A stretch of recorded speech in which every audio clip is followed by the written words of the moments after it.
여호와께서라는 점을 가지고 함께 말씀을 나누도록 하겠습니다. 우리는 하나님께서 기뻐 받으시는 예배를 드려야 합니다. 나는 과연 하나님 기뻐 받으시는 예배를 드리고 있습니까? 우리 모두가 예배의 성공자가 되기를 원합니다. 오늘 본문에 보면 가인과 아벨의 제사가 나옵니다. 구약의 제사는 오늘날의 예배에 해당되죠. 우리가 하나님의 은혜 가운데 하나님이 기뻐 받으신 예배자가 다 될 수 있기를 원합니다. 여호와께서 누구의 제사를 받으셨는가 살펴보므로 큰 은혜가 임하는 복된 시간이 되고, 또한 하나님이 받으신 예배가 나의 예배, 우리의 예배가 될 수 있기를 원합니다. 여호와께서 아벨과 그의 제물은 받으셨다라고 말씀합니다. 4절에 아벨은 자기도 양의 첫 새끼와 그 기름으로 드렸더니 여호와께서 아벨과 그의 제물은 받으셨으나 라고 말씀합니다. 여호와께서 아벨과 그의 제물을 받으셨다라고 하는 것은 하나님의 말씀에 의하면 하나님께서 아벨의 제사는 받으셨다라는 말씀입니다. 분명 가인도 제사를 드렸고 아벨도 제사를 드렸는데 누구 것만 받으셨어요? 아벨의 제사만 받으셨습니다. 그러니까 우리가 예배를 드리러 똑같이 와서 예배 현장에 와 있지만 어떤 사람의 예배는 하나님이 받으시지만 어떤 사람의 예배는 하나님이 안 받으신다, 그런 말이죠. 우리 모두가 하나님이 받으시는 예배를 드릴 수 있기를 원합니다. 다 같이 봅시다. 하나님께서 기뻐 받으시는 예배를 드립시다. 우리가 하나님이 기뻐하시는 예배가 되려면 어떻게 해야 할 것인가? 본문 말씀을 통해서 우리가 은혜 받기를 원합니다. 4절에 보면 아벨은 자기도 양의 첫 새끼와 라고 말씀을 합니다. 첫 새끼는 두 가지 복합적 의미를 가지고 있습니다. 아벨이 거둔 첫 소산이라는 점에서 가장 귀한 것을 구별하여 하나님께 바쳤다는 의미를 가지고 있습니다. 가장 어떤 걸 드렸다고요? 귀한 것을 드렸다. 우리에게 주신 것을 가지고 가장 귀한 것을 하나님께 드리시기 바랍니다. 우리 시간도 먼저 하나님께 예배드리니 먼저 드리시기 바라고, 하나님이 또 기뻐하신 일들도 먼저 행하시기 바랍니다. 그래서 삶의 우선순위가 뭐가 돼야 돼요? 예배가 돼야 되고 하나님이 돼야 되고 교회가 돼야 할 줄로 믿습니다. 이것이 바로 가장 귀한 것으로 드린다는 의미입니다. 주님을 위해서, 주님의 몸된 교회를 위해서 시간을 먼저 할애하는 것, 이것이 가장 귀한 것을 드리는 것에 해당되는 거예요. 그리고 최선을 다해서 드리는 것, 이것이 바로 가장 귀한 것을 드리는 것에 해당됩니다. 우리가 주일은 거룩히 지키라고 하나님 말씀하셨죠. 그래서 주일만큼은 하나님께 온전히 드려지는 거룩한 날, 복된 날, 구별될 날이 될 수 있기를 원합니다. 두 번째 의미는 희생 제물이라는 점에서 인간을 구속하시기 위하여 산 제물이 되신 그리스도 예수를 예표합니다. 그래서 우리를 구원하러 오신 예수의 예표의 모습이 바로 첫 새끼에 해당되는 말씀입니다. 아벨은 양의 첫 새끼로 드렸다라고 했죠. 출애굽기 13장 2절에 이스라엘 자손 중에서 사람이나 짐승을 막론하고 태에서 처음 난 모든 것은 다 거룩히 구별하여 내게 돌리라. 이는 내 것이니라 하시니라 라고 말씀하고 있어요. 처음 태어난 것은 사람이 됐든지 짐승이 됐든지 다 누구 거래요? 하나님 거라고 말씀합니다. 그러시면서 다 거룩히 구별하여 하나님께 돌리라 라고 말씀하고 있습니다. 우리 성경에서는 장자에 대해서 귀하게 여기죠. 그리고 에서와 또 야곱 보면 누가 장자인데요? 에서가 장자인데 장자의 특권을 누가 누려요? 야곱이 누리죠. 왜 그랬어요? 에서는 장자권을 별로 귀하게 여기지 않았다고 말해요. 성경에서는 장자의 축복이 분명히 있거든요. 그런데 그 축복에 대해서 차자인 야곱은 알고 있었어요. 그래서 배가 고픈 형한테 팥죽 줄 테니까 이 팥죽 한 그릇에 장자권 나한테 팔어. 야, 내가 지금 배고픈데 장자권이 뭔 소용이냐? 이렇게 생각을 한 거예요. 눈에 당장 보이는 것 가지고 우리는 하나님의 축복을 생각하면 안 돼요. 아이고, 내가 교회 다닌다고 뭐 별로 좋은 것도 없더라. 뭐 돈이 생기냐, 밥이 생기냐, 이러면 안 돼요. 당장 먹고 사는 게 중요한 게 아니에요. 죽은 이후가 중요한 거예요. 그걸 알아야 돼요. 이 땅에 사는 게 전부가 아니거든요. 이 땅에 사는 날은 잠깐이에요. 길어야 100년이고, 요즘에는 뭐 의술이 발달하고 환경이 좋아졌으니까 120세도 살려나 모르겠네요. 그러나 천년 만년 산다고 해도 영원이라는 시간 속에서는 그 기간이 짧은 거예요. 그런데 우리는 천년 만년 사는 사람 아무도 없어요. 제일 오래 산 사람이 무드셀라예요. 1000년도 못 살았습니다. 몇 살까지 살았어요? 969세. 그게 제일 오래 산 사람이에요. 인류 역사 중에. 영원이라는 시간 속에서 오래 살아봐야 1000년인데 현실적으로는 100년 살아도 많이 산 거란 말이에요. 그런데 영원이라는 시간 속에서 우리는 죽음 이후에 살아야 된다는 말이에요. 어디서 살아야 돼요? 천국에서 살아야 돼요. 그런데 천국에서 사는 것을 귀하게 여기지 아니하면, 야곱이 누렸던 장자권에 해당하는 천국의 그 삶을 귀하게 여기지 아니하면 천국 못 가는 거예요. 애써 보십시오. 장자권 귀하게 여기지 않잖아요. 야, 내가 지금 배고파 죽겠는데 무슨 장자권이 뭔 소용이냐? 이거는 뭐와 똑같냐면, 내가 먹고 살기에 바쁜데 당장 먹고 살아야지, 돈 벌어야지, 예배 드리는 게 뭐 중요하냐? 이거와 똑같은 거예요. 예배 드리는 게 얼마나 중요한지 알아야 돼요. 죽음 이후의 세월이 더 길다고 그랬어요? 살아있는 세월이 더 길다고 그랬어요? 죽음 이후의 세월이 더 길어요. 그런데 잠깐 사는 그 인생, 먹고 살기 바빠가지고 예배 드리는 거 소홀히 여기고 천국 가는 거 별로 중요하게 여기지 않으면 결국은 누가 손해예요? 내가 손해입니다. 손해보는 게 좋은 거예요? 손해 안 보는 게 좋은 거예요? 손해 안 보는 게 좋은 거죠. 그래서 예배를 귀하게 여기시기 바랍니다. 같이 해볼까요? 예배를 귀하게 여깁시다. 우리는 예배를 소중하게 여겨야 됩니다. 예배가 그만큼 중요한 거예요. 우리 생명과도 바꿀 수 있는 게 예배예요. 예배. 예배 드리기 위해서 목숨도 바치잖아요. 하나님 섬기기 위해서 목숨도 바치잖아요. 그걸 우리는 순교한다고 그러잖아요. 예배 드리기 위해서 우리는 순교할 수 있는 정도가 돼야 돼요. 안 그러면 믿음을 지킬 수가 없습니다. 아, 코로나 때문에 예배 못 드려요. 물론 코로나 내가 확진됐으면 교회 안 오는 게 맞습니다. 그러나 다 나았는데도 안 온다. 그거는 말이 안 맞는 거예요. 다 나았으면 와야죠, 당연히. 코로나 걸릴까봐 나 교회 못 가요. 우리 코로나 다 걸렸어요, 지금? 아니잖아요. 그러니까 마귀가 이걸 이용하고 있는 거예요, 이용. 교회 가면 코로나 걸려, 가지 마. 병원 가도 코로나 걸릴 수 있어요, 없어요? 걸릴 수 있어요. 시장 가도 걸릴 수 있어요. 결혼식 가도 걸릴 수 있습니다. 장례식 가도 걸릴 수 있어요. 그런데 교회 가면 꼭 걸리고 그런 데 가면 안 걸리는 거예요? 그게 말이 맞아요? 안 맞잖아요. 근데 마귀 그 게임에 다 넘어가가지고 교회 가면 코로나 걸린다. 그러니까 교회는 안 와. 근데 다른 데 다 가. 결혼식장도 가고 장례식장도 가고 시장도 가고 병원도 가고 은행도 간단 말이에요. 근데 교회만 안 와요. 이게 누구한테 지금 속고 있는 거예요? 마귀한테 속고 있는 거예요. 마귀한테.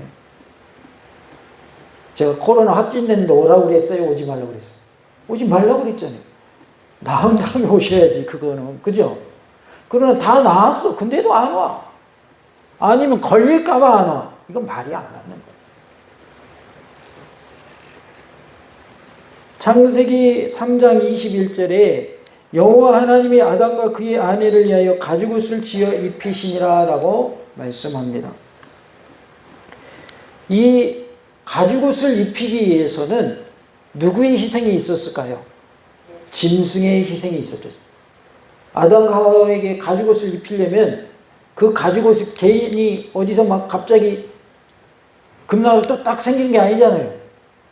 하나님이 일하시지만 하나님도 그냥 아무도 모르는 방법을 하시는 게 아니에요. 짐승을 잡아서 짐승의 가죽으로 아담과 하와에게 가죽옷을 입혀주시는 거예요. 하나님이 말씀을 하실 수 있지만 그것은 천지 창조할 때 말씀을 다 지어 놓으셨기 때문에 이미 짐승이 있잖아요. 천지 창조 이유니까. 그러니까 짐승의 가죽을 취하는데 굳이 말씀으로 가죽아 생겨라 그럴 필요가 있어요, 없어요? 없지요. 지극히 하나님은 상식적으로 일하시지 비상식적으로 일하는 분이 아니에요. 그러니까 가죽옷을 입혔다라고 하는 것은 누가 희생당했다? 짐승이 희생당했다 그 말이에요. 그래서 예수님이 우리를 위하여 죽어주실 것을 예표적으로 보여주는 사건인 거예요. 나를 대신해서 죽어주시잖아요. 아담과 하와에게 가죽옷이 입혀지기 위해서 짐승이 죽은 것처럼 나를 살려주시기 위해서 예수님이 죽어주실 것을 이미 어느 뒤에서부터 말씀하셨다? 창세기에서부터 말씀하셨어요. 그래서 성경은 창세부터 요한계시록까지 다 누구에 관한 말씀이에요? 예수님에 관한 말씀이에요. 예수님을 다 볼 수 있게끔 하나님이 예표적으로 다 알려주셨어요. 우리가 깨닫지 못하는 것뿐이에요. 알고 보면 하나님의 말씀이 얼마나 오묘한 말씀인지 그 말씀을 깨닫다 보면요 얼마나 그 기쁨이 큰지 몰라요. 말씀을 통해서 깨달아 알고 그 기쁨을 누리시기를 원합니다. 4절에 보면 그 기름으로 드렸더니 라고 말씀을 합니다. 기름은 살찌다라는 말에서 파생된 말로서 지방, 기름진 것을 의미하고 있습니다. 즉 아벨은 양의 첫 새끼와 또 다른 양들 가운데 가장 살찌고 기름진 것을 골라서 하나님께 믿음으로 바쳤습니다. 창세기 45장 18절에 너희 아버지와 너희 가족을 이끌고 내게로 오라. 내가 너희에게 애굽의 좋은 땅을 주리니 너희가 나라의 기름진 것을 먹으리라 라고 말씀하십니다. 여기서 말하는 기름진 것이란 말과 본문에 그 기름으로 드렸더니 할 때의 기름이란 말이 같은 의미로 쓰였다 그 말이에요. 살찌고 기름진 것을 의미하고 있습니다. 히브리서 11장 4절에 믿음으로 아벨은 가인보다 더 나은 제사를 하나님께 드림으로 의로운 자라 하시는 증거를 얻었으니 하나님이 그 예물에 대하여 증언하심이라. 그가 죽었으나 그 믿음으로써 지금도 말하느니라 라고 말씀합니다. 아벨은 누구에 의해서 죽고 맙니까? 가인에 의해서 죽고 말죠. 그런데 죽기 전에 그가 했던 내용을 성경은 기록하고 있는 거죠. 아벨이 뭘 했다? 하나님께 제사 드렸다. 그런데 히브리서의 말씀에 의하면 가인보다 더 나은 제사를 드렸다라고 말씀을 합니다. 가인보다 더 나은 제사를 하나님께 드림으로 어떠한 자라 일컬음을 받았을까요? 의로운 자라라는 일컬음을 받습니다. 의로운 자라 하시는 증거를 얻었으니 라고 말씀합니다. 우리가 하나님께 예배만 잘 드려도 어떤 칭호를 얻는 거예요? 의로운 자라는 칭호를 얻는다 그 말이에요. 그래서 의로운 자는 첫 번째 의미가 무슨 의미겠어요? 예배 잘 드리는 자를 말하는 거예요. 내가 착한 일을 해서 의로운 자가 아니라 예배 잘 드리는 자. 예배를 잘 드림으로 인해서 예수의 보혈로 씻김 받은 자. 그리고 의의 옷을 입은 자. 그 사람을 뭐라고 불러요? 의로운 자라 이렇게 말하는 것입니다. 줄여서 뭐라고 할까요? 의인이라고 말하는 거예요. 우리가 의롭기 때문에 의인이 아니라 예수님의 의의 옷을 입음으로 의인이 된 거예요.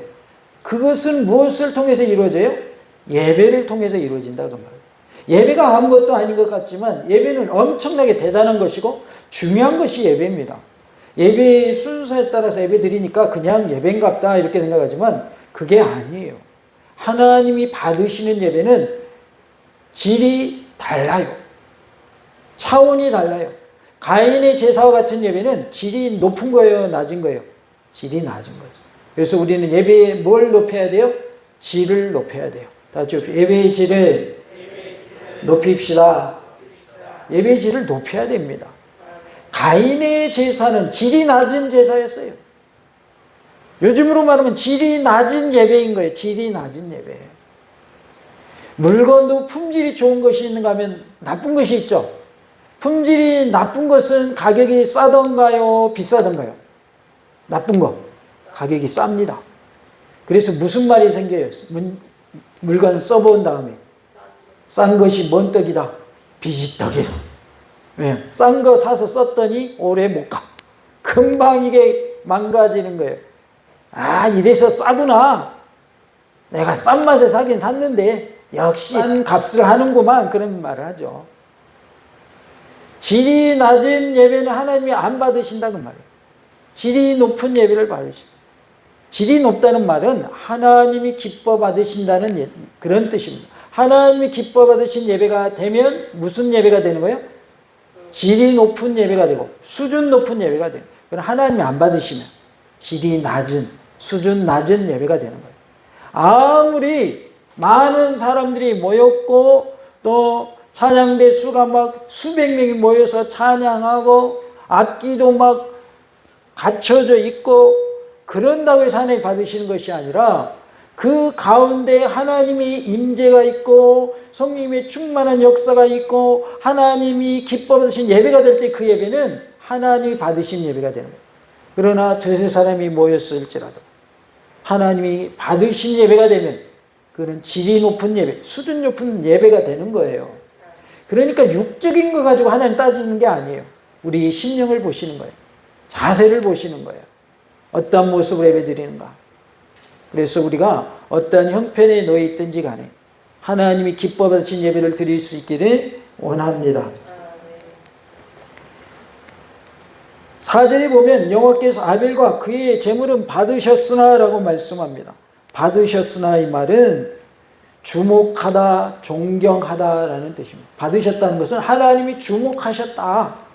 그런 뜻으로서 주목할 만한 가치가 있는 제물이므로 기쁘게 받아들이셨다라는 뜻입니다. 그러니까 아벨의 그 제물은 하나님이 주목할 만한 제물이었다 그 말이죠.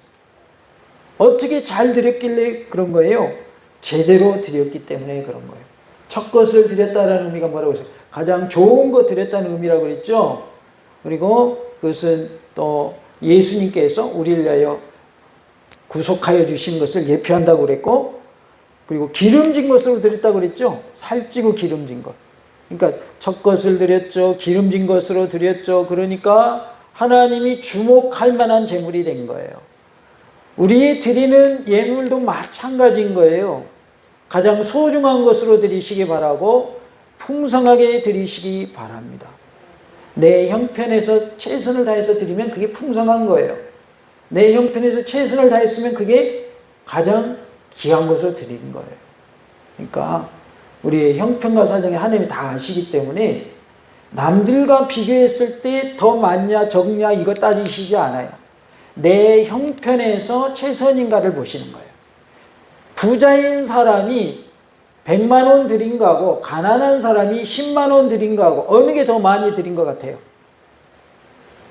X로 따지면 부자가 많이 드렸죠. 그죠? 왜? 100만 원이니까. 근데 가난한 자의 10만 원은 부자의 1000만 원에 해당할 수도 있는 거예요. 왜? 가난하기 때문에. 그러니까 X로 하나님을 따지지 않아요. 그 사람이 형편 중에서 어떻게 드렸느냐를 따지시는 거예요. 홀로 된 여인이 2렙돈 드렸죠. 그 X로 말하면 많아요, 적어요? 적은 거예요. 그냥 우리식으로 하면 500원짜리 2개 드린 거예요. X로 많아요, 적어요? 적죠. 근데 부자가 1000원 드렸다. 이거 하고 정말 나는 가난한데 1000원 드렸다. 이거 하고 액수는 같을 수 있어도 내용이 다른 거예요. 질이 다른 거예요. 그러니까 다른 사람들 1000원 냈대 나 10,000원 했어. 그럼 됐어. 그리고 흡족해하면 안 되는 거예요. 내 형편에서 최선인가를 따져봐야 되는 거예요. 그러니까 지금 아벨의 제물은 하나님이 주목하실 만한 제물이었다라는 것을 말씀하고 있습니다. 그래서 하나님이 받으셨다 그 말이에요. 1절에 보면 아담이 그의 아내 하와 동침하며 그랬어요. 여기서 동침하다는 말은 야다라는 단어인데 원뜻이 속속들이 알다, 체험적 지식을 갖다 그런 뜻입니다. 그러니까 알다라는 뜻을 동침하다라는 단어로 사용을 했어요. 부부간의 성행위는 단순한 육체적 관계가 아니라 서로에 대해 보다 깊이 이해하고 애정을 나누는 정신적 상호 교류 관계함을 교훈하고 있습니다. 그러니까 단순히 그냥 육체적으로 쾌락을 즐기는 그것을 말하는 게 아니다 그 말이에요. 그것은 세상의 그 부정한 모습들, 불륜의 관계에서 얼마든지 그런 내용은 찾을 수 있잖아요. 그렇잖아요. 그냥 딱 하루 처음 만났는데 막 육체적 관계가 그걸 말하는 게 아니에요. 여기서 말하는 부부는 서로 사랑해서 결혼했어요. 아무런 뭐 사랑의 감정도 없는데 결혼한 사람들이에요. 부부는 어떤 사람이 부부가 되는 거예요? 사랑하기 때문에 만나서 결혼한 거 아닙니까? 그러니까 여기서 동침했다, 아담과 하와가 동침했다는 의미는 그러한 사랑과 애정을 동반한 그러한 만남의 모습을 말하고 있는 것입니다. 하와가 임신하여 가인을 낳고 이르되라고 1절에 말씀을 하고 있어요. 이제 첫째 아들 이름이 뭐예요? 가인입니다. 가인이란 말은 얻다, 소유하다 라는 말에서 온 말인데 즉 얻음이라는 뜻이에요. 아들을 낳아서 어떻게 한 거예요? 얻었다 그 말이죠. 아담과 하와가 아들을 얻은 기쁨이 얼마나 큰 것이었는가를 짐작케 하는 이름입니다. 하지만 가인은 인류 역사에 어떤 사람이 되고 말았죠? 첫 살인자가 되고 말아요. 이건 좋은 거예요, 나쁜 거예요? 첫 살인자. 절대 좋은 게 아니죠. 좋은 것으로 첫 번째이면 좋은 거예요. 그러나 나쁜 것으로 첫 번째인 거는 이건 불명예스러운 것이고 절대 있어서는 안 될 일인 것인데 가인은 첫 살인자가 되고 맙니다. 그것도 누굴 죽였어요? 친동생 아벨을 죽였어요. 친동생을 죽였습니다. 무도한 범죄의 장본이 되고 말았습니다. 죄악 세상에서 사람이 얻는 것이 얼마나 허무하고 무익하고 비참한 결과를 초래할 수 있는지를 보여주는 실제적인 교훈인 것입니다. 그래서 세상에서 죄악 세상에서 사람이 얻는 것은 무익한 것뿐이더라. 그냥 하나님이 기뻐하시는 그런 모습 속에서 얻어진 것이라면 괜찮은데 죄 중에서 얻어진 것이기 때문에 무익한 것이다 그 말이죠. 내가 여호와로 말미암아 등남하였도다 아니라 라고 1절에 말씀합니다. 여호와로 말미암아라는 말은 여호와로부터라는 문자적 뜻이 있는데요. 그러나 이것은 불같아 여기서 번역하고 있듯이 정확한 의미는 하나님의 도우심으로 말미암아라는 뜻입니다. 그러기에 가인은 어떻게 하나님으로부터 얻게 되었다는 거예요? 하나님의 도우심으로 아들을 낳았다라는 뜻입니다. 우리 삶 속에도 하나님의 도우심이 없으면 안 되는 줄로 믿습니다. 우리는 하나님의 도우심으로 살 수 있습니다. 그래서 우리는 고백해야 됩니다. 나는 하나님의 도우심이 없이는 살 수 없습니다. 하나님 저를 도와주세요. 하나님의 도우심으로 승리하는 은혜 주세요 라고 구해야 할 줄로 믿습니다. 다 같이 볼까요? 하나님의 도우심으로 승리하는 삶을 삽시다. 하나님의 도움 없이 살 수 있는 분만 손들어 보세요. 나는 하나님의 도움 필요 없습니다. 나 혼자도 잘 살 수 있습니다. 그런 분 있으세요? 그런 분 있으면 안 되죠. 우리는 하나님의 도우심이 있어야만 살 수 있습니다. 하나님의 도우심을 통해서 우리 모두가 큰 힘을 얻고 능력을 얻어서 주어진 일 잘 감당할 뿐만 아니라 환난과 핍박이 와도 이겨내고 승리하는 은혜가 있기를 원합니다. 이는 하와가 자신의 등남을 하나님의 선물로 인정했을 뿐만 아니라 여자의 후손에 대한 약속의 성취로 이해했음을 의미합니다. 창세기 3장 15절을 우리는 뭐라고 말하냐면 원시복음이라고 합니다. 다 같이 할까요? 원시복음. 예, 창세기 3장 15절 원시복음이라고 그래요. 내가 너로 여자와 원수가 되게 하고 내 후손도 여자의 후손과 원수가 되게 하리니 여자의 후손은 내 머리를 상하게 할 것이요 너는 그의 발꿈치를 상하게 할 것이니라 라고 말씀하고 있습니다. 아담과 하와가 선악과를 따먹은 거 따져 보니까 제일 처음에 누구로부터 시작된 걸 알게 된 거예요? 마귀로부터. 마귀가 어디 속에 쏙 들어가죠? 뱀 속에 쏙 들어가가지고. 그래서 뱀이 저주를 받죠. 그러면서 주신 말씀이 창세기 3장 15절인 거예요. 내가 너로 여자 원수가 되게 하겠다. 내 후손도 여자의 후손과 원수가 될 것이다. 여자의 후손은 너의 머리를 상하게 할 것이고 너는 여자의 후손에 뭘 상하게 한다? 뒤꿈치 상하게 할 것이다. 그래서 여자의 후손은 누굴 말합니까? 예수님을 말하죠. 예수님 십자가에 못 박혀 죽여서 마귀 입장에서는 자기가 승리한 줄 알았어요. 예수님 죽었잖아요. 십자가에서. 이 승리한 줄 알았는데 사실은 알고 보니까 발꿈치만 상하게 한 거였어요. 왜요? 예수님이 부활하시잖아요. 그러니까 십자가에 못 박혀 돌아가셨지만 그게 끝이 아니었다는 거예요. 예수님은 부활하심으로 사망 권세를 이기시잖아요. 그렇기 때문에 마귀가 해봐야 뭐밖에 아니에요. 뒤꿈치 상하게 한 것밖에 안 되는 거예요. 부활하심으로 마귀의 머리를 어떻게 하셨어요? 상하게 하셨어요. 그가 또 가인하고 아벨을 낳았는데 라고 이전에 말씀을 하는데요. 아우라는 말은 그 의미가 한 형제, 친척, 동족이라는 의미를 가지고 있어요. 단순한 혈연 관계에 앞서 서로 떼놓을 수 없는 근원적 사랑과 신뢰를 중요시하는 의미가 있습니다. 아우라는 표현이 그런 뜻이라는 거예요. 친척, 한 형제, 동족 그런 의미의 단어라는 것입니다. 아벨이란 그 이름의 뜻을 보니까 호흡, 안개, 헛됨, 허무 그런 뜻이에요. 히브리어는 헤벨이라고 발음을 합니다. 아벨을 어떻게 발음한다고요? 헤벨이라고 발음을 해요.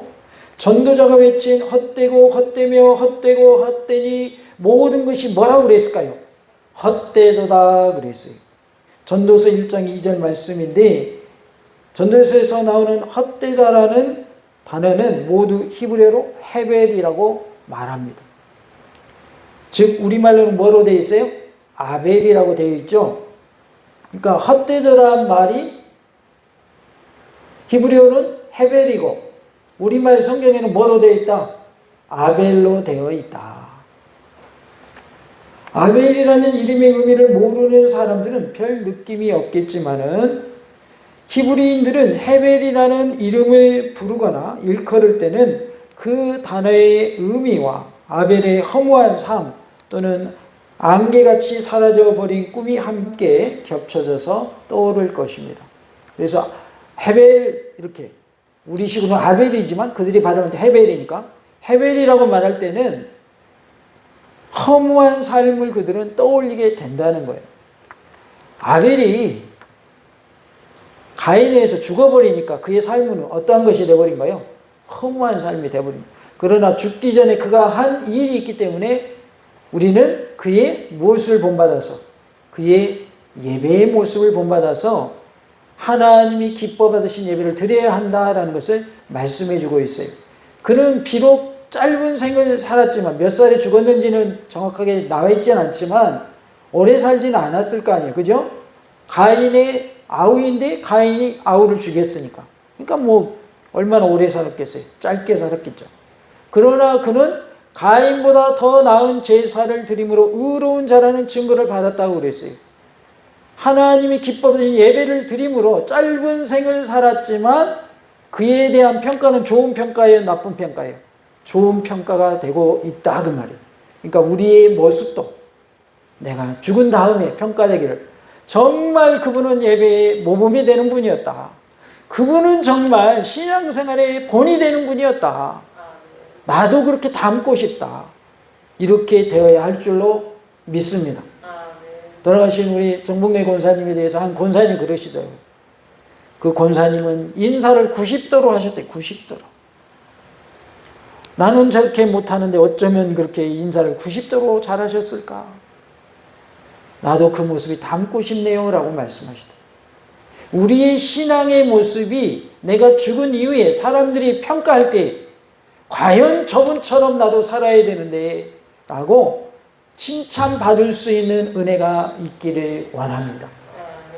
그렇게 되기를 우리가 소원하고 정말 말씀대로 살기 힘쓰고 특별히 예배를 잘 드리는 예배의 모범자가 다 되시기를 간절히 원합니다.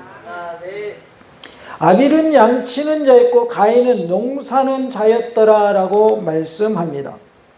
2절에 양치는 자가 나오는데요. 양은 양뿐만 아니라 염소 등 몸집이 비교적 작은 모든 가축을 뜻합니다. 따라서 아벨은 여러 종류의 가축을 돌보는 자였습니다. 농사하는 자는 누구였어요? 가인이었죠. 농사하는 자는 땅의 노예, 땅을 섬기는 자라는 뜻입니다. 대지에 대한 고대인들의 애정이 잘 드러나 있는 표현입니다.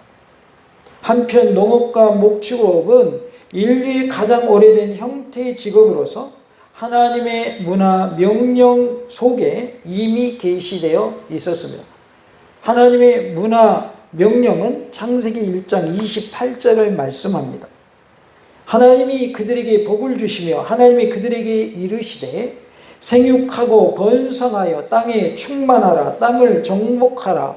바다의 물고기와 하늘의 새와 땅에 움직이는 모든 생물을 다스리라 하시니라 라고 말씀하십니다. 이것이 바로 문화 명령입니다. 하나님께서 명령하시기를 생육하라 하셨고 번성하라 하셨고 땅에 충만하라 하셨고 땅을 정복하라 하셨고 모든 생물을 다스리라 라고 말씀하셨어요. 그래서 문화 명령은 몇 가지로 말할 수 있어요? 5가지로 말할 수 있습니다.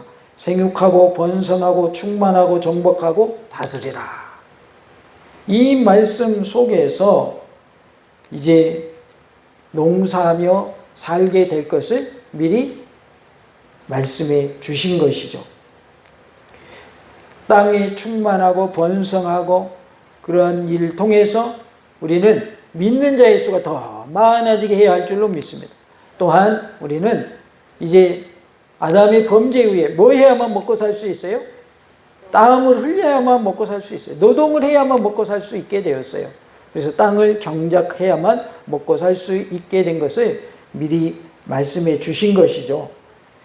우리는 여호와께서 아벨의 제사는 받으셨다라는 사실을 기억해야 합니다. 하나님이 받으신 예배 다 드리시기 바랍니다. 우리 하나님이 받으신 예배는 하나님이 원하시는 예배는 무엇이겠는가?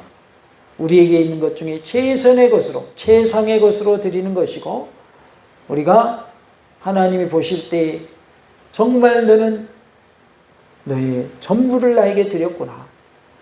너의 최선의 것으로 드렸구나. 라는 모습이 되어서 하나님이 기뻐 받으시는 예배를 다 드릴 수 있기를 원합니다.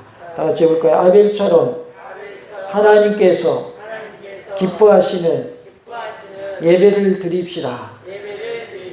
오늘은 특별히 남전도의 헌신 예배로 드리고 있습니다. 우리 남전도가 지금은 미약하지만 하나님께서 창대하게 하시리라는 믿음을 가지고 믿음으로 승리하시기 바라고 하나님의 은혜 가운데 예배의 성공자가 되셔서 하나님이 기뻐 받으시는 예배를 매번 드림으로 주님께 영광 돌리는 우리 남전도 회원들이 다 되시기 바라고 또한 우리 모든 성도들이 되실 수 있기를 간절히 원합니다. 할렐루야.